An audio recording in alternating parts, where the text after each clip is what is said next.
All right, it's another week. We're back with the Watchdogs. How's it going? It's Saturday,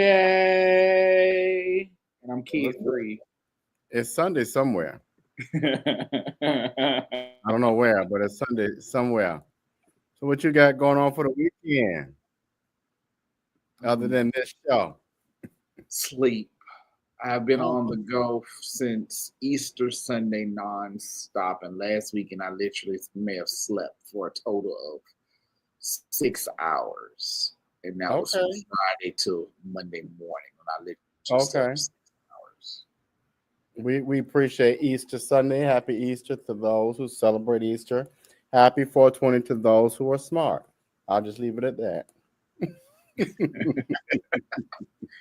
I'm not condoning none of that. But we're gonna give you. One day we're gonna give you your whole set. We're gonna give you your hour so you can discuss why.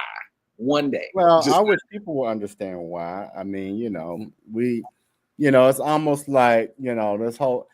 Somebody posted about Shador Sanders and talked about the only reason people mad was because people told you to like him, and I think people are mad at marijuana because they were told to be mad at it. And do the history, folks. That's all I'm saying. That's all I'm saying. But tonight we have some good topics. Our national topic. We're going to talk about some stuff going on nationally, but Louisiana happens to stick out. Resegregation. Our regional topic. We have a legislator here in the South, in the state of Georgia, doing some things. And then our local topic, we have a local councilwoman who's one of two who are advocating for some things. So we're gonna hop right in it. Let's talk about this first. Let's kind of dive into the national topic with this clip, and let's get our reaction. The odd thing about it, well, it's not odd. I haven't watched it because I wanted to give my raw reaction. So let's see what it's talking about.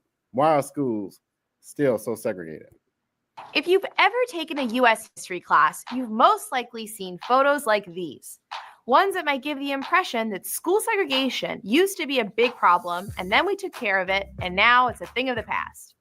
Today, America's school-age population is more racially diverse than ever before, and that all might lead you to assume that America's classrooms are a whole lot more mixed than they used to be. Progress, right?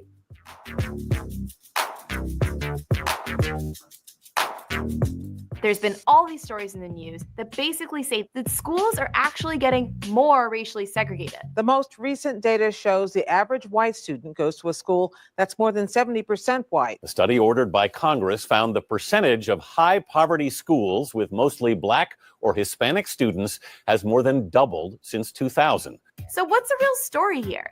Okay, first, a super quick history lesson. Hang with me. It's been more than 60 years since Brown versus Board of Education, the landmark Supreme Court decision that tossed out the argument that schools could be racially separate but still equal. It was pretty obvious that conditions in Black schools were almost always much worse than in white ones. The court made a unanimous decision that Black students were being denied a quality education and made school segregation policies illegal. Problem solved, right? Actually, not right away. A lot of white communities in the South fiercely resisted the new rules for years. And I say segregation now, segregation tomorrow, and segregation forever. It wasn't until about a decade later, when federal courts literally forced districts to desegregate, that things started to change. Southern schools really started to integrate in the 1970s and 80s because of new programs like cross-district busing that brought a mix of kids from different communities to the same schools. In 1968, more than 3/4 of all Black students in the South attended hyper-segregated schools. 20 years later, that rate had dropped to less than 1/4 of all students. There are lots of historical studies showing that this change had an overwhelming positive impact on Black student achievement, with pretty much no negative impacts for white students.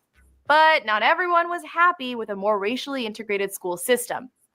A new generation of conservative judges rejected the idea that the federal government should be in the business of forcing local schools to integrate. Districts throughout the South, and some in the North too, began to drop their controversial busing programs, which many community members had rebelled against for years.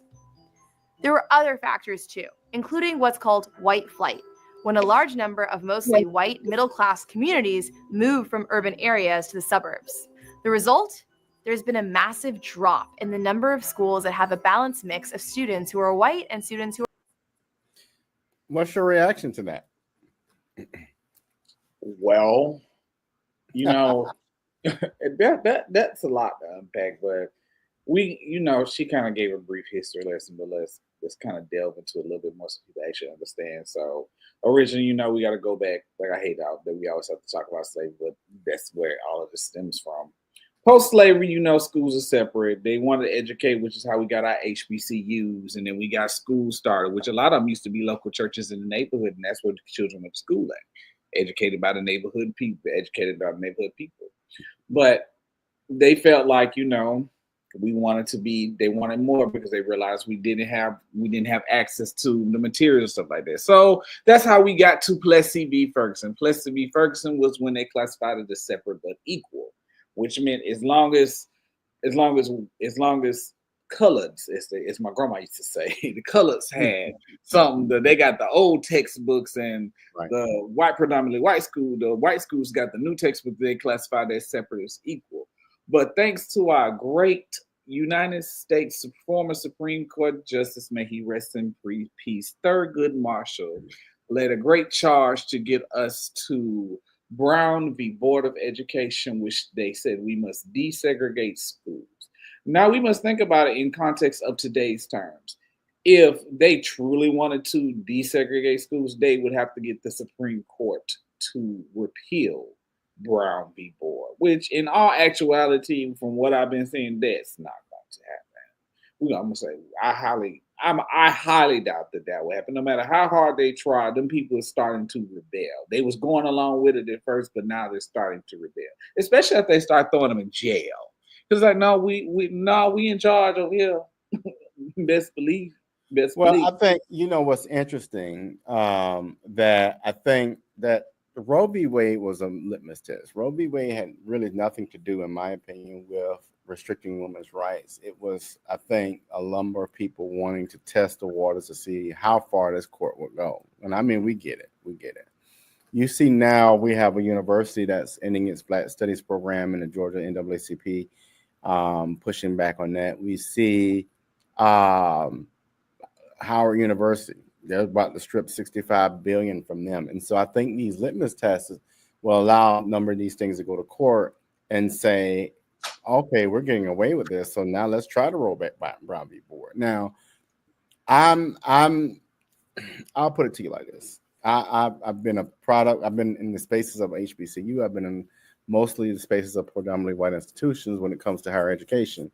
And I do see value in diversification of the spaces with people of race, background, socioeconomic status. There's a value in that, because when you start talking about an experience that the next person doesn't have, there is a transformational piece that goes along with that. When you start interacting, working with people that have different backgrounds, you have a rich set of ideas that you can grow from. Now, that's not to say that HBCUs are not diverse. They are. And a lot of people have that misconception. But I do also want to give HBCUs a shout out, because they do provide very strong structure and outcomes for predominantly for Black students. And so there's a value in both institutions. I do think it's dangerous, though, that we have a climate now that wants to even test these ideas, because this idea of means returning to, return to what we had. We don't need to repeat anything that has shown us that it hasn't had any value. Like the lady said, there's no value in homogenous communities, homogenous schools for the most part. Okay. There is value in an exchange of ideas, and I get it. I mean, there's times when, I need a space with my people. I need to see some other folks that look like me in the space, and I want to go, kiki and caca with them. So there's value in a number of things, but to go back to returning to resegregation is crazy. Well, so the one thing that I will state is that they have been, like, since January, when the whole topic of segregation came back up, on TikTok, they were talking about it. They was like, for some reason, they do want to separate, but then It's more so the younger ones who, like I said, like I tell people, if you do not learn from history, it is doomed to repeat itself. The 400-year head start is the main part. The 400-year head start is the main problem with that, because then you're going to get to a point where we're going to start again. If they did and you started to build up, we're going to wind up with another. We're going to wind up with Rosewood and Tulsa again, and we don't want that to happen. You can't make progress and then keep watching it get burned down. It's counterproductive, and then it starts to build in a narrative that we just not gonna do this. We're gonna go along with the status quo, or either we're going to be annihilated, which is crazy work. Always crazy. But there's an economic value to this. I think the one thing I have kind of picked up in the last 2 years that I've kind of missed along the way, not missed it, but not really thought about it, this has an economic impact. Certain populations, I'm just going to be very clear, there are certain populations that benefit from a subpar community of color. We know that. Economically, if the colors are not educated, if they're not reading, if they're not investing, if they're not financially literate, we still have benefit to kind of collect, gather, and be the predominant culture that has the wealth. That has proven itself. This trickle-down theory in itself was a part of that evil structure.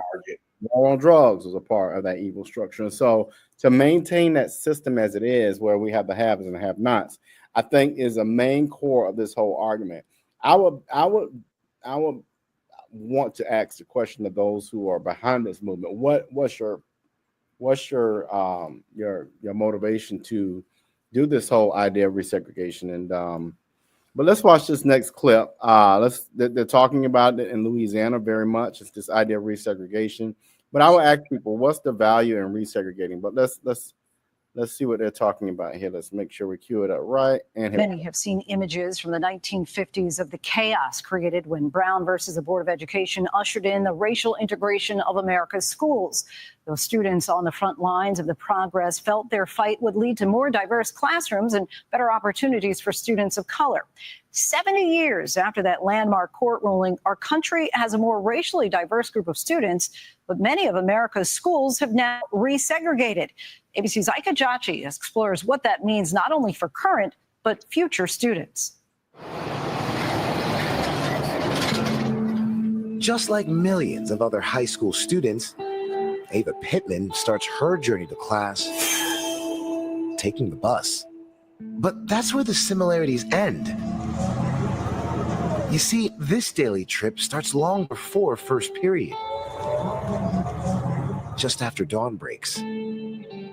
I used to live in Forest Hill, so it was like a 15-minute walk. But now it is probably an hour and 30 minutes on the bus. Every morning, Ava makes the 14-mile, hour-and-a-half journey through Queens from Far Rockaway to Elmhurst, just to get to her school, Mel's, the Metropolitan Expeditionary Learning School. I have English first period, I have music after, and then I have pre-calc, which is going to be strenuous. And then after my last class, we have speech and debate practice. So we have practice till around 5:15, and I probably won't be home until around like 6:37, depending on how long I have to wait for the bus, the delays. Hopefully anytime before 7 I'll be happy with. And then I have to do homework, shower, eat, go to bed. What are the schools like around your neighborhood in Far Rockaway compared to the schools around Mel's in Elmhurst? Schools in certain places like Far Rockaway, the resources are minimal. It's just the quality of education, it's different. I do a lot of things that are like inside the school that I couldn't take with me to another place, if that makes sense. I co-founded an affinity group called BAM, which is Black at Mel's. I'm also part of Education Student Advisory Council. My speech and debate team is the most diverse in our league. There's a lot of Latino people in my school, and then Black, and then white, and then Asian. The opportunities available to Ava are geographically unique, but just to receive it, most of her day is taken up by her commute. Schools in the U.S. remain deeply divided along racial, ethnic, and economic lines, even as studies show that the K-12 public school population is becoming more diverse. My elementary school, when I moved to Forest Hills, was very white. And it was like me and I think 3 or 4 other Black kids. And like, I struggled. Faceted. Why would this guy get new permanent teeth in 24 Oh, hours? we're not gonna Instead of put a placing you in commercial. temporary teeth, you get your permanent teeth in 24 hours. Yeah, After we can show nearly that, but 10 we're gonna years of skip that. Hold on. combined Big question. I think it is largely because we don't talk about it. We can't and we won't fix what we don't talk about and recognize. Following the landmark Brown versus the board decision, students started getting bused into schools from different neighborhoods to promote integration. But much of that stopped. Starting in 1980, costly busing orders began to expire. And with a history of housing discrimination leading many neighborhoods to be segregated by race, for millions of students, going to the public school closest to your home means it won't be racially diverse. Despite the billions of dollars invested to desegregate public schools over the last few decades, today, school segregation is back at the same level it was in the 1960s. So this just proves what we were talking about. What's your thoughts? Lost my train of thought watching that. But that, no, I know what I was about to say. It's the funniest thing mentioned that even here in Chatham County, because people fail to realize that here in our own local district, in our own local place here in Chatham County, that they just maybe about 4 or 5 years ago started trying to put all the schools on like the same curriculum plan because they were all on different plans. And you got to think now that's right here at home. That's not even far away. That's here. But the problem is if you had kids running on one way, but then you try and move them to the other way, move them to the way that this school is doing it, but now these kids are not prepared for this, what are we going to do? Because it does come down to a lack of preparation and a lack of this, because I have witnessed that there are schools with two kind, like I said, like resources of guidance counselor, for instance. And I know schools that certain schools here have 2 guidance counselors, and there are a set of schools that share 1. So that means this one, whereas this one school has 2, but I think it's three or 4 schools share 1 guidance counselor. How is that resource appropriation? It's not. Well, what gets me with people who are on school boards and people who are in local and state government and federal level government, why we will invest more money into entertainment and bullshit instead of fixing things like homelessness, and I'm just being real, and education. So what gets me is what I see, and I'm just going to use what I see. I can only talk about what irks my nerves is we will have communities that have special local option sales tax to build buildings. We will have initiatives to raise taxes or bring in revenue. And not one time have we talked about teacher raises. Not one time have we talked about learning outcomes and how do we achieve them. But we will make sure we spend a lot of time trying to figure out who the next superintendent is. Keep them for 2 years. Get mad at them because they won't bend over backwards. Go get another one. We don't invest money where it needs to be. Buildings don't teach students. Superintendents ain't worth a damn because they don't teach the students. And we need to start putting more funding in teachers and reducing class sizes. You mean to tell me you put one person in front of 34 people and you expect those students to learn, and then going back to your point, you get students that are not coming from the most privileged areas, you put them in the room, which it's just a bunch of mess because we're not investing in the right areas. Now, that whole, like that recent tax thing that happened here, because they put so much stipulations on what the funds can be spent on that you can't actually spend it on wages. Kind of found out there's actually another OST that you can actually you would have to vote on to use that money for that. So it's like a regulation, but as it was said, the thing about it is if I can use this money to maintain buildings and buy supplies and stuff that we need, I can actually take the money that's for the budget, that's out of the budget, and use that money towards the funding of this. But y'all also got to remember the incentives at the end of the year that they get at the end of the fiscal year, not in December, but at the end of the fiscal year. Those are what you need to worry about because that's what they want. That's when the budget cuts come and they get incentives for it. There should never be a budget cut in education, especially K-12. I mean, what we are producing students that can't even have the basic, that don't even have the basic skills. That's sickening. And this is not just one area, this is across the board. My thing is, no teacher with a bachelor's degree that is in a school should make less than $60,000 a year. No teacher. And matter of that blows my mind. And then let's reduce class sizes, at least in elementary, to 15 to 20 students. At middle school, probably the same. In high school, I would cap it at 25. But the train is down the track. We can't even get the students to invest in it, and let's not even talk about parent engagement.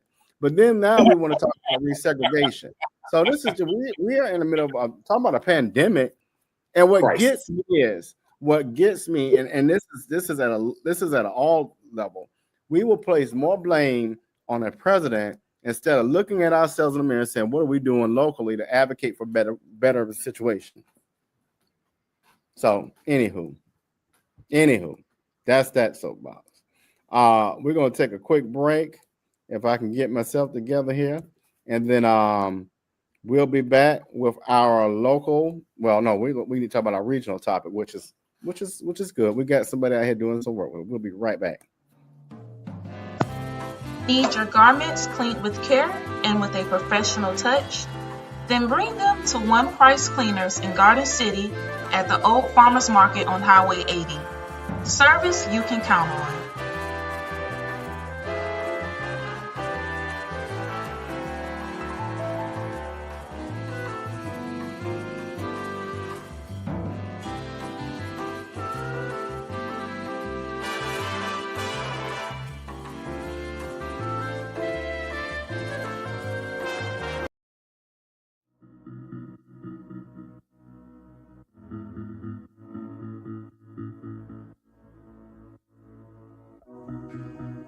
Savannah, are you looking for some of the best Southern soul food?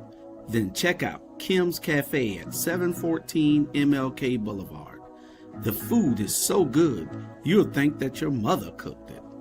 Located in the heart of Savannah, Kim's has a menu that includes breakfast anytime, lunch when you need it, and dinner so you won't have to cook when you get home.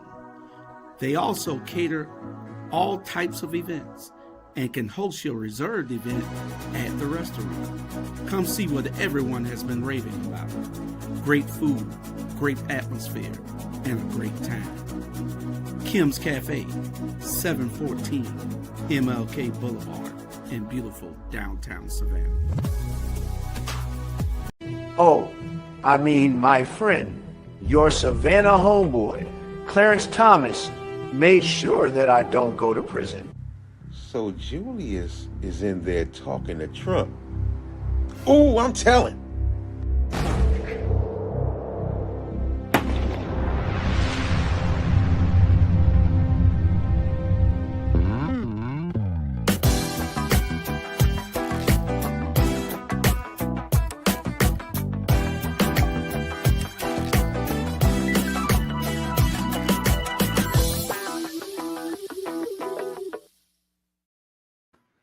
All right, we are back, and just make sure you're checking out all of the podcasts on our Black Media. We got something every day and for everybody. All right, so if you're in the state of Georgia or anywhere nearby, you know we got a lot going on. I must say, whether you like him or not, I am a fan of Governor Kemp. I think he's doing some good things. Whether you want to, be mad at him or whatever, I hope he runs for Senate, because if he does, I'm voting for him.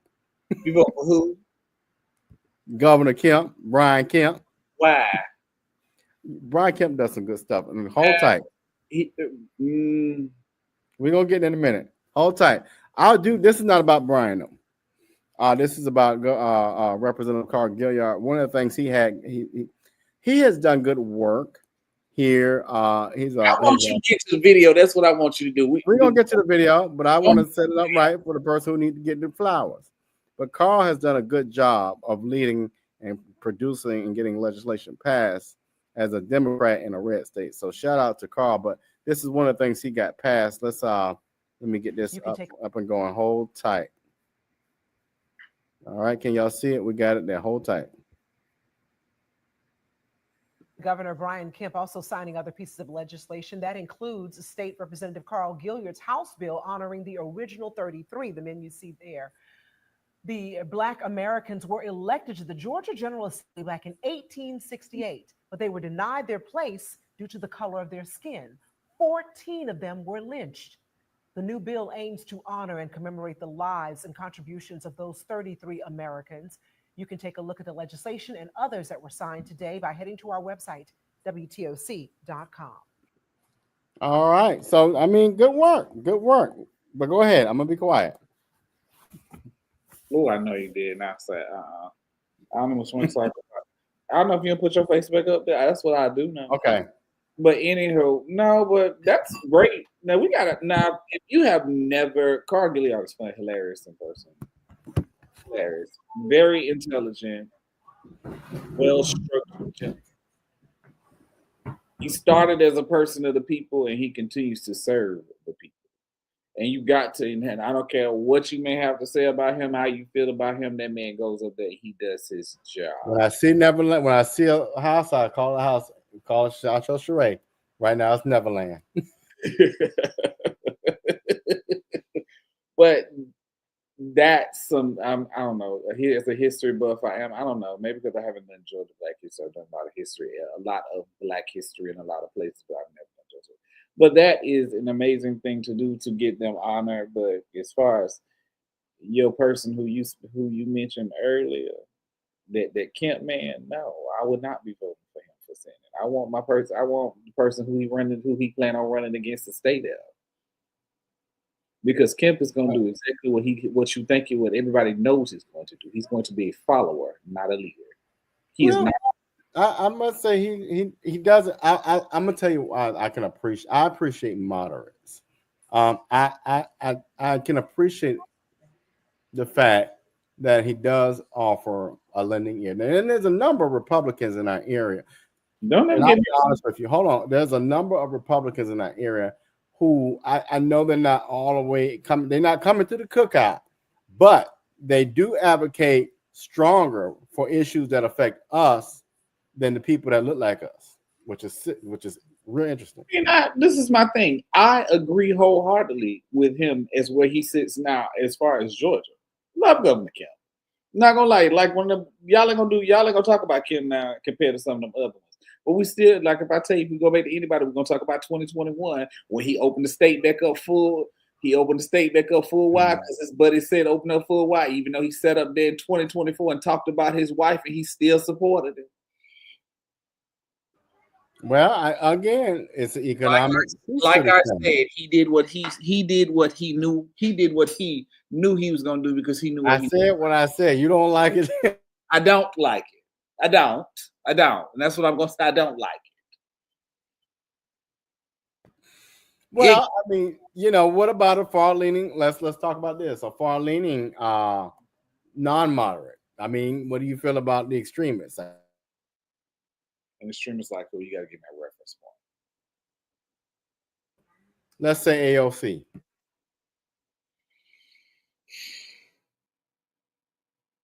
No, because she needs to stay where she at too. Not gonna lie. Lord help us. Because she speaks out, but she does not speak out like she does not do what she does not need to do. But this is the one thing that I will say. John, the person who is currently holds the Georgia Senate seat needs to stay in the Senate seat because I personally like John. So I like that he campaigned because let's not forget that even though them people don't, even though we don't know what the $95 million went that he gave to the SCCPSS school board during the pandemic went. He did come through for Chatham County between SCCPSS and Savannah State. Lord. But yeah, the $95 million, don't nobody where it went in. Well, and I want to give, this is another piece of work that's going on in Chatham County in Georgia. This is a Georgia piece, The Weeping Time, the largest sale of Black slaves in America, right here in Georgia. Carl has helped this group. He's worked. This is one thing I like about this is another piece he's led. he has helped lead this from a coalition now to a collaborative that has gotten a number of a number of state representatives behind it, and has taken it to the state level to protect that land. We know that we have local leaders at a local level who look like us who don't want to protect that property. But and again, this just goes to the fact, I think what is interesting to me, given the climate that we're living in, and to be able to work across the aisle to get this type of legislation passed and recognized is a huge feat. I mean, what's going on to where we can't see this at more levels? It's not like he got magic dust or something. It's just advocacy. What's going on with advocacy? Nothing is going wrong with advocacy, but you always got to remember, all skin folk ain't kin folk. Mm-hmm. That's the first thing you always got to remember. My good friend, my good Julie, who I seen earlier today, Miss Diane. She one of the people who would say that. Right. She know best. She knows best of all. But it's ultimately now. It's just time to we're gonna take this back to the reference of a century ago. During this time, we are now in the black renaissance of the 21st century. We are in the Reformation era where we're Black excellence will thrive. And that doesn't matter. We are a culture of thriving. We thrive no matter what, because we are always so used to struggle that when people, rest of everybody feels like, oh, it's a panic, we're in struggle, we just be like, well, it's been us every day. So what y'all want us to do? We just gonna continue to do what we've been doing. So sorry. Interesting. You say that, and you position that against people who we talk about reparation, right? And then you have a whole country now saying, well, we won't even give them equity and inclusion. We won't even give them a seat at the table because they should already have earned it, but they don't understand that you already owe. So it's interesting that reparation is old. I just gonna put it out there. Reparation is old. And now you're talking about taking things or restricting things from the same population that you owe to. There is a clip from the series Scandal when Rowan Pope kidnapped Olivia Pope, and he was yelling at her. And I stand by that. And he was saying, "What did I tell you?" And he kept saying it. And he said, I have to be twice as good. He said, you have to be twice as good to get half of what they have. And that is why we have proven from every point in history that we are twice as good, but we still will only get half. We can do it with their point proving we can do it without them, and we can continue to do it without them. But they don't want us to do it without them, because if we allow us to do it without them, then they will fall behind. Go ahead. Book for people to read right now, because it was talked about earlier. It was mentioned earlier that day, The Birth Dearth. Can't think of the lady last name, but the lady in there, the very educated Dr. Jane. She talks about the birth dearth all the time. That's a very good book to read, and he'll tell you a lot of times about what's going on with today's times. Well, one of the things I was thinking about as you were sharing that, I believe, and I hope in a very nonviolent way, there's going to be a new Reconstruction after these next 4 years. I can't not see it. And it's going to be really unique at the economic destruction that's about to go on. Like you said, I think certain communities, like communities of color, will survive it, will stabilize, will work together in some type of way to maintain the resources that are already in place. But they're going to be privileged spaces that get challenged and deconstruct. But who and what and how will this new Reconstruction be performed out? It's real. It's like cinema. Did you see Kamala's speech the other day? I did not. What did she? What stood out? She basically gave an "I told you so" speech. I'm not gonna lie. I haven't had a chance because I've been busy and working, but I have not had the chance to watch the whole thing. But I will say that she did reiterate, and she gave, it's like that statement when all the miseries were released from Pandora's box. The one thing that was left at the bottom when she opened it was hope. She gave the United States with that speech. in the turmoil and the times that we're living in. She gave us hope. In the end, in darkness, when it's all dark and there's nothing else she can think of, the one thing that will rise and keep you thriving is hope. But, yeah. But again, I think, what am I? I don't even think for some community, even if they make it that far, I think I think it's going to be a dark, gloomy. It's not. We don't see it now, but I think it's going to get really bad when you have a person who is the president of the United States who doesn't understand what the Declaration of Independence is. Don't even know what it really is. He didn't. That's just like saying you got somebody driving your Uber who never took a driving test, doesn't have a license, and left their glasses home. Like, what is going on here? I will say this one, since you mentioned that Declaration of Independence, the funniest thing that I have paid attention to is the fact that he has not paid attention to the fact that is a fake declaration. Because I know, me personally, I saw the Declaration of Independence in person in 2005. And I know how faded it was at that point in time, being that the document is damn near. The document is fucking 200 years old. And there's no way that that vivid white paper up there is that. I was like, that was the most insane, but nonetheless, I do not believe that times will get that dark because too much, this is the problem, too much is going on. Yes, the whole point is, like they said, they want to present it, they want to overload you with a whole lot of information really, really fast, so it desensitizes you to a lot of stuff that's going on. Mm-hmm. But the problem is stuff that's going on. It's like the world's focus is always been on the United States, but they're now looking at it through telescopes and microscopes and fanning it with fine-tooth combs, because the world is shifting away from the global leadership of the United States is shifting from the world. It's shifting. The global leadership of the United States is shifting. And that now basically the world is in an election. The world is in this place of it's having basically an election to see who will become out as the next world country, which country will be the next world leader. And at this point in time, it is China. Mm-hmm. So that's funny too. I say that's funny because you got a man at the head of the ship who can't take a loss and who will either A, lie, or B, run up on a school bully. And right now, both are going on. Why he won't say that lady name? Why he will address the former man? He will address Joe Biden name. Biden,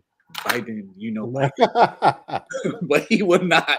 As much he hate to say that lady, it's like he get tongue tied. I'm gonna say I don't know who put that. I'm gonna say like them old country folks say I don't know who put that root on that tongue so he can't say that lady name. But I appreciate you for it. I do appreciate it because he can't say it. He get everybody else to say it, but he can't say it.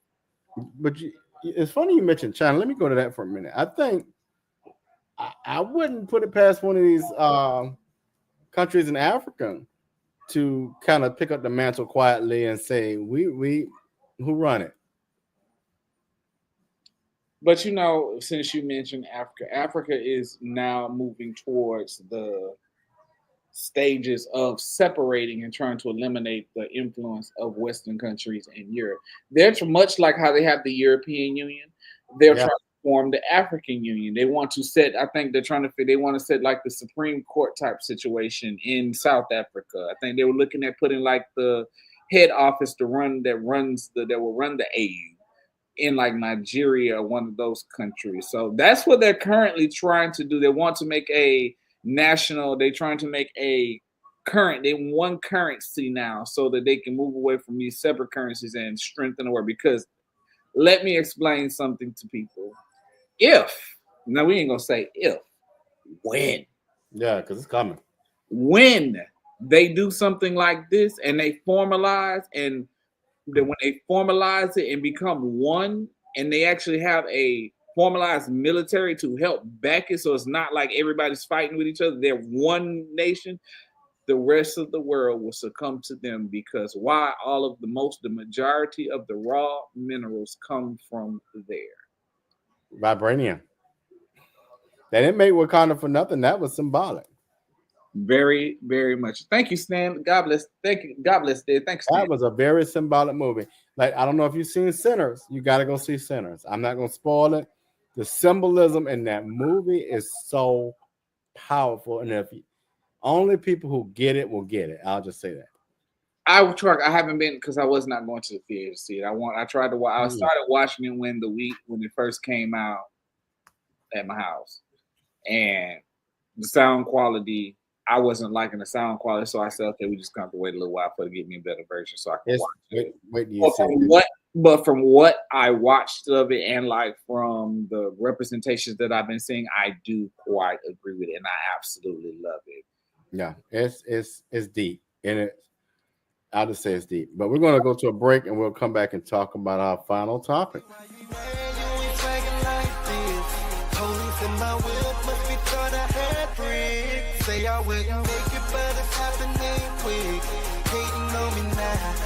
Hello, world. We're here, serving Savannah, Atlanta, Jacksonville, Brooklyn, Houston, Philadelphia, Los Angeles, and the world. The best music all the time.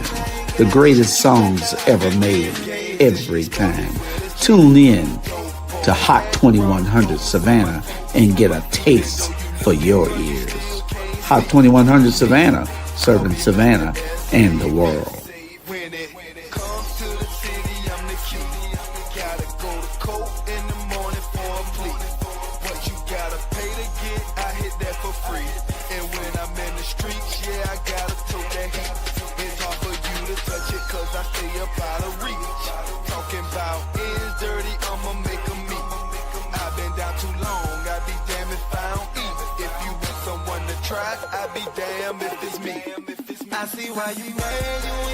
Hey there!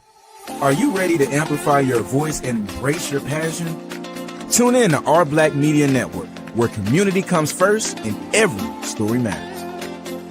We're here 24/7, delivering powerful content on everything from financial literacy to the latest in sports and mental health. We are unapologetically real, reflecting the heartbeat of our community with programs that inspire, empower, and drive change. Join us on all major media platforms to celebrate our unique voices and advocate for the change we want to see. With over 50K monthly viewers, our network is your go-to destination for authentic, engaging content. Be a part of the movement. Be a part of the change. Tune in to Our Black Media Network today and let your voice be heard.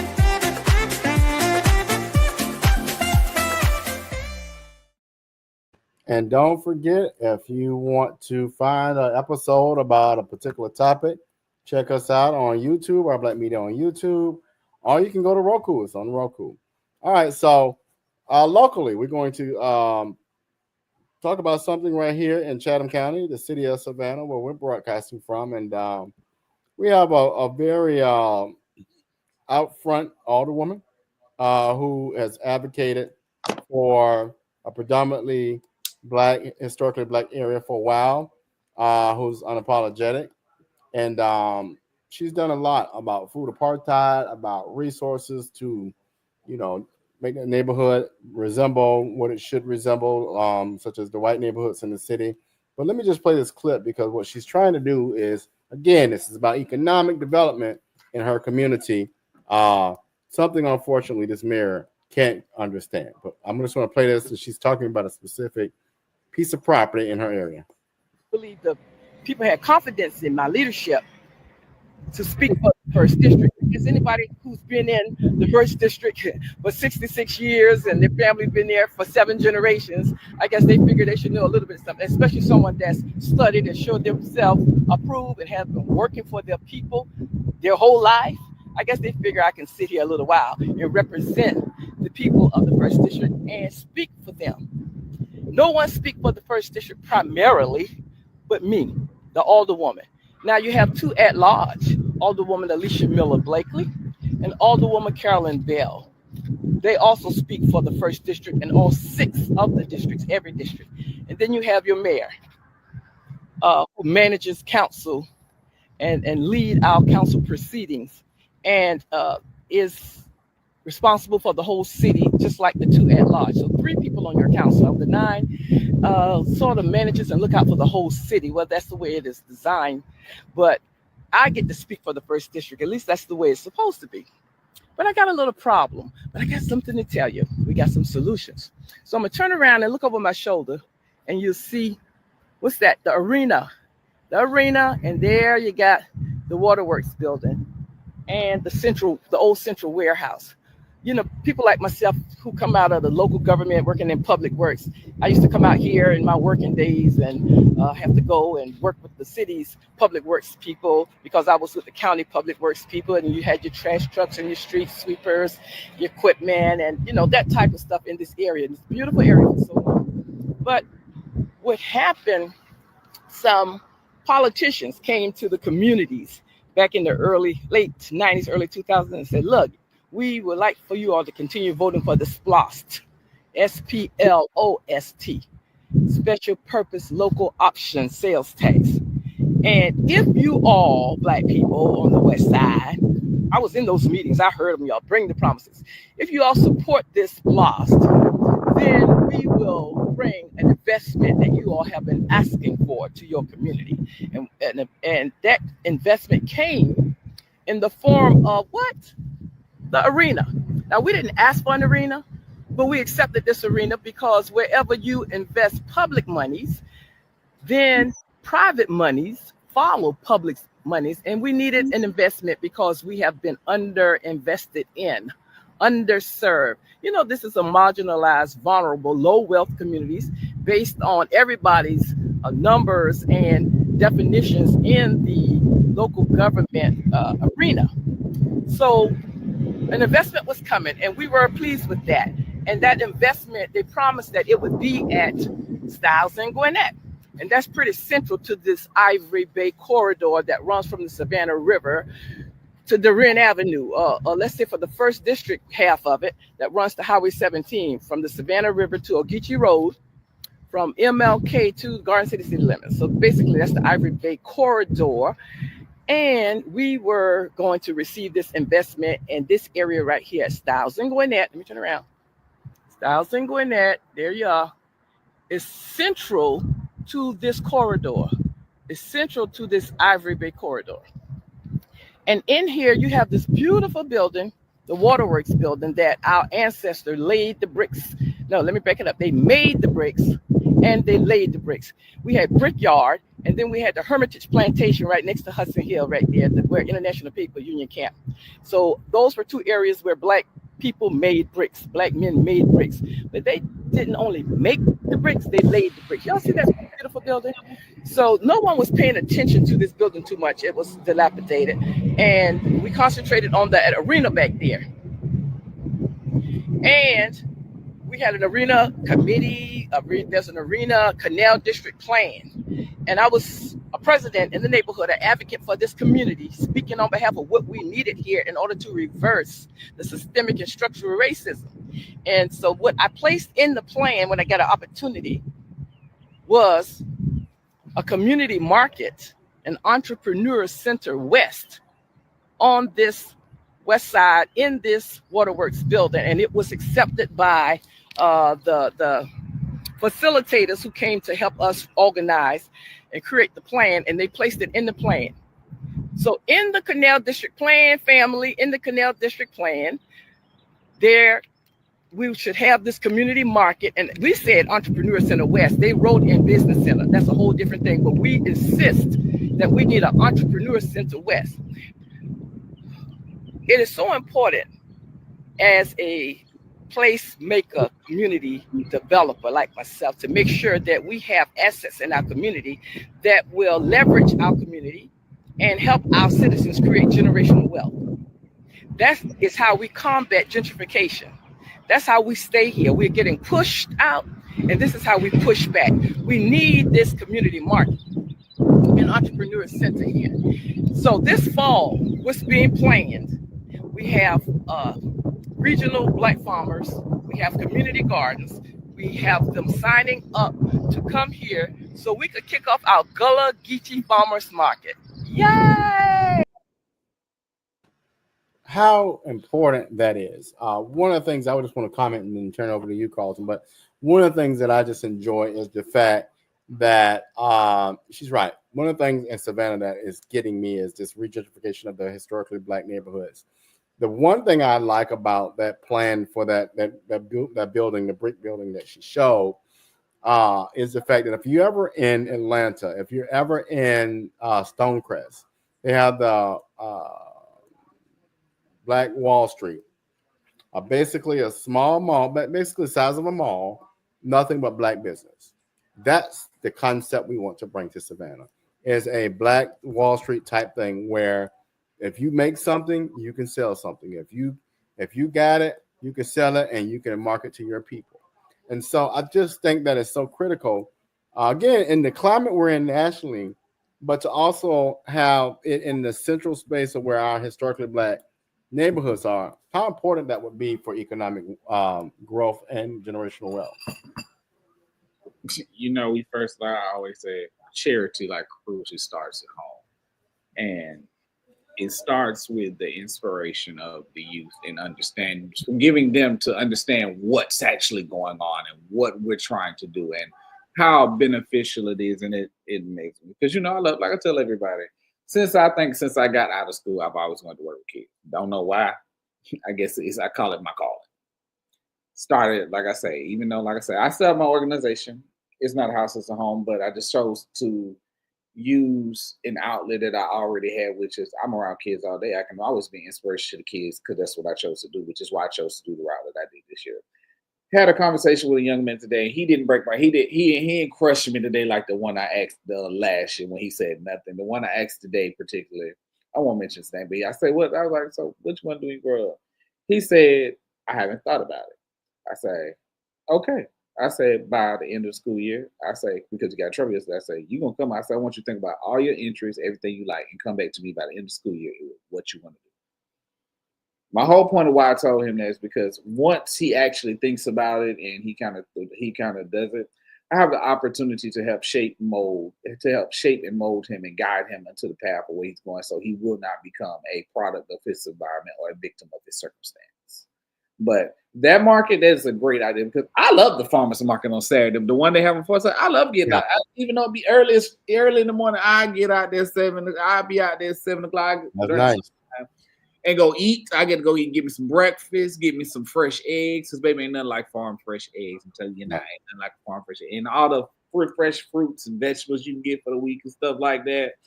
It is an amazing experience to be able to go get fresh vegetables because you know that they're locally sourced. You can talk to the person, the actual person who produced it, to find out what they grow, what they use to grow it, where it's at. Because it might be a point in time where they're there, but then you might need something during the week. So you're like, okay, well, you're located here. Well, at least now I know where you're at. So I might see you on Saturday morning, but I might want something during the week. I can come here and get this from you and then continue on about my day.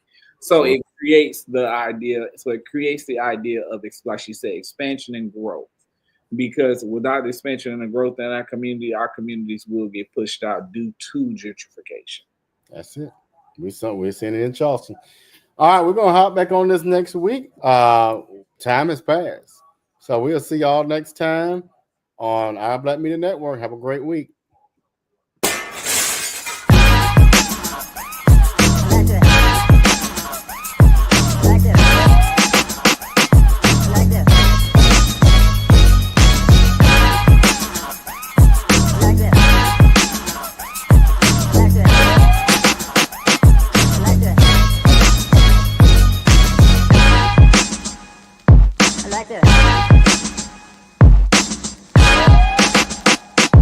Like that.